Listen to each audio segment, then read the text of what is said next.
Sabe, imagine ter em mãos a planta arquitetônica original do universo. Seria o maior tesouro possível, com certeza. Exatamente, um documento detalhado mostrando exatamente como as engrenagens da realidade funcionam, sabe? Como a vida foi desenhada para prosperar. E principalmente como evitar aquele colapso estrutural das nossas próprias decisões. É o manual definitivo da existência. Pois é, seria o tesouro mais cobiçado da humanidade. Mas olha, em vez de consultar esse projeto colossal, a gente frequentemente passa a vida procurando aquelas listinhas rasas, né? Tipo, 10 passos para o sucesso. Ou aqueles manuais de instruções frios e totalmente engessados. Perfeito, manuais para resolver dilemas que são tão profundos. E é por isso que hoje damos as boas-vindas a quem nos ouve para a aula 04 do curso Sabedoria e Discernimento. Uma alegria imensa estar aqui. Uma parceria muito especial com o canal Chamada pelo Nome, transmitida aqui no nosso espaço de estudo, no podcast Efatá. Eu sou a sua apresentadora e estou aqui com o nosso especialista.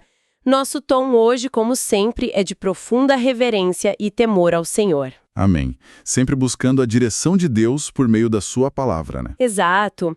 E o tema que vamos desvendar hoje é fascinante. O chamado da sabedoria personificada. É um tema belíssimo. E, sabe, a missão desta nossa análise aprofundada hoje é justamente desmistificar essa visão engessada que você mencionou agora há pouco. Aquela visão da listinha de regras, certo? Isso. Essa busca por uma fórmula binária, um simples faça isso e evite aquilo, porque no fundo isso é só o reflexo de uma necessidade humana por controle. É verdade, a gente quer controlar tudo. Urizar a vida, sabe? Colocar as nossas crises em caixinhas rotuladas e consertar problemas complexos como quem troca a peça de um motor quebrado. Faz todo sentido. Mas o texto bíblico fragmenta essa expectativa, não é? Totalmente. O texto, especificamente lá nos capítulos 8 e 9 do livro de Provérbios, constrói uma imagem onde a sabedoria divina ganha vida. Uau! Ela ganha vida. Sim. Ela respira, ela se move, ela observa. Não estamos lidando de forma alguma com um conceito filosófico abstrato que paira num vácuo, sabe? Mas sim com uma presença. Uma presença ativa, intensamente relacional, que busca o coração humano de forma deliberada. Nossa, o que me chama muita atenção logo de cara, olhando para Provérbios 8, versículos 1 a 4, é o cenário. O cenário é surpreendente. Muito, porque a gente não começa este estudo no silêncio de um templo majestoso ou, sei lá, no topo de uma montanha isolada, coberta de névoa. Onde só os grandes monges chegam, né? Isso. Pelo contrário, Provérbios 8 nos joga literalmente no meio da rua. O texto descreve a sabedoria personificada como uma mulher que se levanta nos lugares mais altos, nas encruzilhadas e à entrada das portas da cidade. É muito vívido. E ela não sussurra, ela clama aos filhos dos homens. Olha, esse ambiente urbano do mundo antigo é a chave para a gente entender essa mecânica. As portas da cidade, naquele contexto, não eram apenas grandes portões de madeira para defesa contra inimigos. Eram o centro de tudo, né? Exatamente. Eram o centro cívico. Era ali, na porta da cidade, que os juízes se sentavam para ouvir os casos jurídicos. Ah, onde os negócios aconteciam. Onde os comerciantes fechavam contratos, onde a política local era debatida e decidida. Então, ao colocar a sabedoria gritando na porta da cidade e nas encruzilhadas, o texto está fazendo uma afirmação poderosa. De que ela tem autoridade sobre o nosso dia a dia. Perfeito. A direção divina tem autoridade jurisdicional sobre a vida cotidiana. Ela quer orientar a assinatura daquele contrato comercial que quem nos ouve está prestes a fechar. Nossa, isso é muito prático. Ela quer orientar a maneira como um conflito familiar é resolvido em casa e a escolha da rota profissional quando várias opções aparecem na nossa frente. Mas sabe, há um contraste brutal aqui com a forma como o nosso mundo secular trata o conhecimento valioso. Como assim? Pensa bem. Hoje, a sabedoria humana de alto nível é tratada como um tesouro trancado num cofre. Ah, sim, com certeza. Ela custa fortunas em mensalidades de universidades de elite. Está restrita a círculos acadêmicos super fechados. Ou escondida naquelas consultorias caríssimas para grandes executivos, né? Exato. O conhecimento do mundo é totalmente exclusivo. Já a sabedoria de Deus, pelo que lemos em Provérbios, está no meio do mercado caótico, no trânsito, na feira livre. Totalmente acessível e de graça. Sim. Só que isso me causa uma certa confusão, confesso. Por quê? Se ela está lá, gritando no meio da praça, de forma tão acessível para qualquer pessoa, por que a vida de tanta gente ainda é marcada por decisões tão desastrosas? As pessoas estão simplesmente surdas. É uma excelente pergunta. E olha, o ruído constante é um fator imenso nisso tudo. O barulho do mundo. Nas portas da cidade antiga, assim como nas nossas timelines de redes sociais e caixas de e-mail hoje, há milhares de vozes competindo por atenção o tempo todo. Então, vendedores gritando, políticos discursando, influenciadores. O barulho do caos diário. A voz da sabedoria não é a única na encruzilhada. A voz da insensatez também clama ali.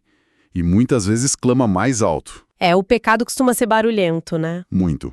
Então, a surdez humana não é necessariamente uma falha auditiva, mas é um filtro de atenção moldado pela nossa própria arrogância. Nossa! Muitas vezes ignora-se essa voz pública porque o conselho divino frequentemente contraria a gratificação imediata. A sabedoria na praça exige integridade num negócio onde a mentira daria um lucro muito rápido. Puxa, isso dói de ouvir, mas é real. Ela pede paciência, onde a raiva traria um alívio momentâneo. Então, no fundo, a dificuldade não é encontrar sabedoria, é suportar o que ela exige de nós ali no meio do caos diário. Exatamente isso. Mas, pensando bem sobre isso, se essa mulher está no meio do mercado ditando regras sobre como devemos viver, governar e negociar, de onde vem a autoridade dela? Boa questão.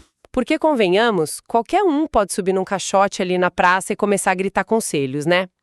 Para entender o peso dessa voz, o texto bíblico nos força a fazer um movimento radical. Um movimento que nos tira daquele tempo. Sim, saímos das ruas poeirentas de Jerusalém e somos arremessados para fora do próprio tempo. Esse salto narrativo em Provérbios 8 é vertiginoso. Ali, a partir do versículo 22 em diante, a escala deixa de ser urbana e passa a ser cósmica. Gigante. A sabedoria personificada começa a narrar o seu próprio currículo, por assim dizer. E que currículo? Ela declara que já existia desde a eternidade passada, antes mesmo da obra criadora de Deus começar. Ela diz que quando o Senhor preparou os céus e traçou o horizonte sobre a face do abismo, ela já estava lá. Ela chega a se descrever como arquiteta, né? A mestre de obras. Exato, a arquiteta da criação. É o princípio ordenador do universo em ação. O texto retrata a sabedoria brincando, se alegrando na presença do Criador a cada dia, enquanto os limites dos oceanos eram firmados. Que imagem linda! De arrepiar. E isso fundamenta a autoridade dela lá na praça. Ela não é apenas uma observadora dando palpites morais avulsos. Ela é a própria força que estruturou a realidade física e espiritual que nós habitamos. Nossa, isso muda completamente o jogo para mim. E me faz pensar numa analogia. Pode falar. Se ela é a arquiteta que estabeleceu as fundações da Terra, então a sabedoria bíblica não é apenas uma coleção de, dicas para uma vida feliz. Longe disso. Ela é o próprio DNA do universo. É como se fosse a lei da gravidade no âmbito espiritual e moral. Pense na gravidade. Ok. Se alguém simplesmente ignora a lei da gravidade e pula do 10º andar de um prédio, o resultado trágico que se segue não é um castigo arbitrário de um Deus que acordou zangado. De jeito nenhum. É simplesmente a consequência natural de ir contra a estrutura fundamental do universo. Olha, a mecânica dessa sua analogia ilustra perfeitamente o ponto central do texto. A criação foi forjada através da sabedoria. Portanto, a insensatez, seja ela a desonestidade, a soberba, a traição... Qualquer pecado. Isso. Ela é literalmente um atrito contra a fábrica da realidade. É como tentar fazer funcionar uma máquina super complexa enchendo as engrenagens de areia em vez de óleo. Nossa, vai destruir a máquina. O sistema vai ranger, superaquecer e, inevitavelmente, quebrar.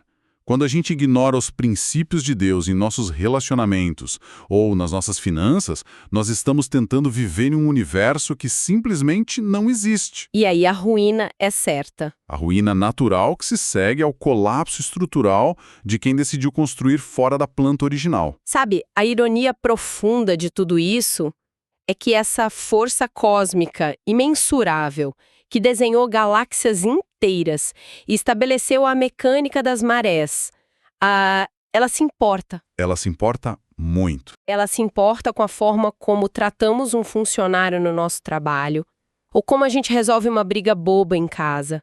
Nós fomos do mercado movimentado para a vastidão do cosmos. E então, chegando em Provérbios 9, o texto reduz o zoom novamente. Mas não volta para a rua desta vez. Exato, não volta para a rua. Ele nos leva para um ambiente íntimo. A arquiteta do universo constrói uma casa e, metaforicamente, coloca um avental. É uma mudança de tom extraordinária na narrativa. Os primeiros versículos do capítulo 9 retratam a sabedoria agora como uma anfitriã e de uma generosidade ímpar. Sim, ela prepara tudo.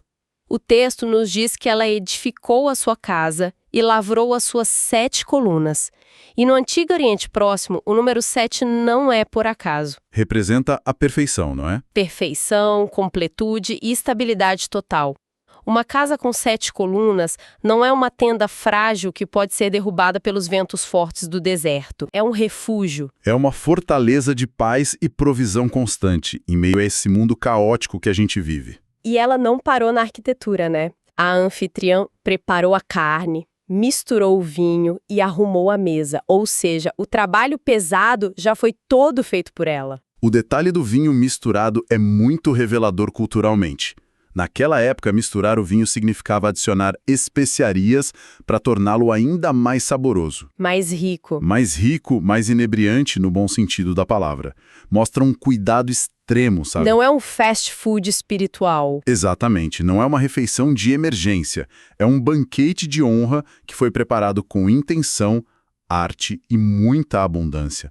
Tudo está absolutamente pronto para o deleite e a nutrição de quem for convidado. E é aí que entra a parte que eu acho mais surpreendente. A lista de convidados para esse banquete.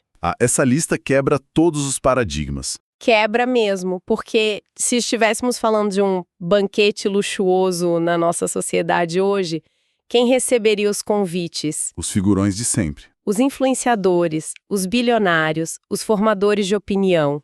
Aquelas pessoas que têm muito poder e status para oferecer algo em troca, né? O networking perfeito. Exato.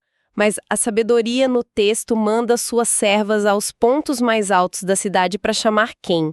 O texto diz: quem é simples, volte-se para cá. É maravilhoso isso. Os ingressos VIPs, digamos assim, os assentos de maior honra na mansão de 7 colunas são entregues aos simples, aos famintos, aqueles que estão perdidos nas encruzilhadas sem nem saber para onde ir. Sabe, o termo simples, no original hebraico do texto, frequentemente se refere àquela pessoa que é influenciável. Alguém que ainda não consolidou seu caráter de forma plena. Que tá meio balançado, né? Isso, que está na corna do âmbar ali, entre a sabedoria e a insensatez. Mas aqui, esse convite ao simples revela toda a psicologia do discipulado divino. Para sentar à mesa de Deus e receber discernimento, é preciso um esvaziamento total. O orgulho não entra por essa porta. Não entra. Aquele que chega achando que já tem todas as respostas, que se fia no próprio intelecto e na própria força, ele simplesmente não tem espaço dentro de si para receber mais nada. É aquele velho princípio do copo cheio. Exatamente. Não se pode derramar o vinho fino e precioso da sabedoria em um coração que já está transbordando de orgulho e autossuficiência. Nossa, o que explica por que figuras humanas tão poderosas e tão instruídas frequentemente tomam decisões de vida tão desastrosas? O diploma não salva ninguém. Pois é. O intelecto secular não garante um lugar nesse banquete. A única moeda de troca aceita na porta da casa da sabedoria é a humildade aguda. Aquela de bater no peito e admitir: olha, eu estou com fome. Eu estou perdido e o meu próprio intelecto não foi suficiente para me guiar até aqui. É a constatação clássica de Provérbios de que o temor do Senhor é o princípio da sabedoria. E veja bem, esse temor não é um pavor paralisante, um medo de um Deus tirano. É reverência. É a reverência humilde de quem reconhece o seu lugar diante do Criador. A anfitriã serve o banquete gratuitamente. O alimento não custa dinheiro, mas, atenção, ele exige rendição. E falando em exigência, o texto de Provérbios 9 deixa muito claro que o convite tem uma condição radical. Sim, não é um convite inconsequente. Sabedoria diz: deixai a insensatez e vivei, e andai pelo caminho do entendimento. Ou seja, o banquete é de graça, glória a Deus por isso, mas o simples não pode entrar arrastando a sua bagagem antiga cheia de entulho. A mecânica dessa condição ela é muito prática para a nossa vida. Pensa comigo, ninguém consegue se sentar confortavelmente à mesa de um banquete maravilhoso se estiver com as mãos ocupadas, segurando um monte de lixo. É verdade, fica impossível comer. Para agarrar o pão e o cálice de vinho que a sabedoria está oferecendo, as mãos precisam se abrir. E no momento em que elas se abrem para receber, elas automaticamente soltam aquilo que estavam segurando antes. Nossa, que imagem forte. Abandonar a insensatez é um ato voluntário de renúncia. Significa romper de verdade com o auto-engano. Com aquele pecadinho de estimação, né? Exato. Com aquele hábito destrutivo que muitas vezes é mantido em segredo, com o orgulho que adoece as nossas relações. A direção de Deus para as nossas decisões diárias só flui quando há esse ambiente de arrependimento contínuo. Não tem meio termo. Não existe a menor possibilidade de degustar o alimento espiritual e puro de Deus e, ao mesmo tempo, continuar nutrindo o nosso apetite pelas coisas mortas do mundo. Então, olha, se a gente olhar para o quadro completo que desenhamos nesta aula de hoje, a estrutura bíblica é de tirar o fôlego. É monumental. Primeiro, nós encaramos o fato de que a sabedoria não está escondida num monastério. Ela está na praça pública, no nosso ambiente de trabalho, no meio das nossas crises familiares, reivindicando autoridade sobre o nosso cotidiano comum. No meio do barulho. Isso. Segundo, descobrimos que essa autoridade toda não é um mero conselho moral inofensivo, mas o próprio DNA da criação.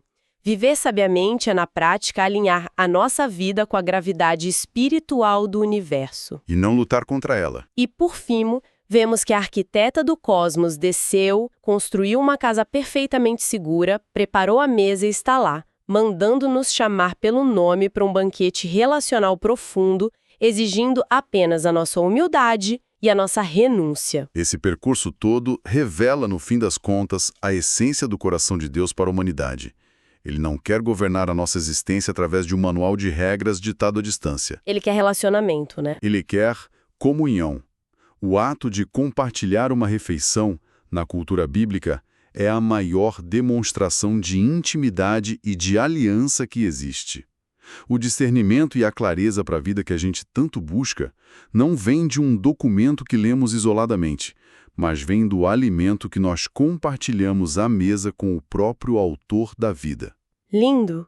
E para quem está acompanhando este estudo profundo conosco, é fundamental amarrar toda essa revelação poderosa do Antigo Testamento com a realidade definitiva da Nova Aliança. Perfeito. Não podemos deixar isso de fora.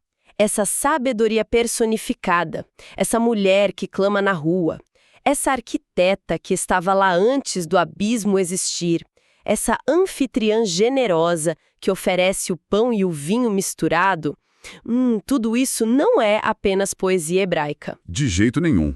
É uma sombra de algo maior. O apóstolo Paulo, no Novo Testamento, mais especificamente na primeira carta aos Coríntios, no capítulo 1, versículo 24, ele aponta claramente que o próprio Cristo é o poder de Deus e a sabedoria de Deus. Essa conexão cristológica, ela transforma toda a nossa busca por direção na vida. Quando a gente precisa tomar uma decisão difícil, que vai alterar o rumo da nossa família, dos nossos negócios ou do nosso ministério na igreja, nós não estamos atrás de uma fórmula mística para dar sorte. A gente está buscando uma pessoa. Estamos buscando a mente de Cristo. Sentar à mesa da sabedoria em Provérbios é, em última análise, ter um relacionamento constante e vibrante com Jesus.